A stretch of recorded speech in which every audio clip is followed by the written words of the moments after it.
নমস্কার, আমি Milton sir.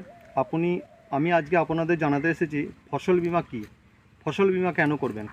ফসল বীমা হচ্ছে আপনি যেদিন জমিতে বা ক্ষেতে আপনাদের ফসল রোপণ করবেন বা ফসলের চাষ করবেন, শুরু করেছেন ফসল চাষ করতে, সেদিন থেকে ফসল বাড়ি তোলার আগে, বাড়িতে গোলাজাত করার আগে, বা যে ফসল চাষ করবেন, পাট, ধান, গম, ফুল, ফল যাই করবেন, সেই ফসলটা যতদিন আপনি গোলাজাত করছেন অথবা বিক্রি করার আগে পর্যন্ত আপনার ফসলটা কোনো প্রাকৃতিক কারণে, যেমন ঝড়, বৃষ্টি, বন্যা বা আগুন লেগে পুড়ে গেল বা পুরো নষ্ট হয়ে গেল বা অর্ধেক নষ্ট হলো অথবা অল্প নষ্ট হলো, সেই নষ্ট হওয়ার জন্য সরকার বিমা করলে আপনাকে সরকার অথবা কোম্পানি আপনাকে ক্ষতিপূরণ দেবে।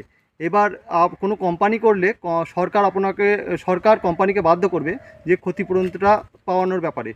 তো আপনি অবশ্যই ফসল বীমার ক্ষতিপূরণের ফর্ম ফিল আপ করুন ও জমা দিন।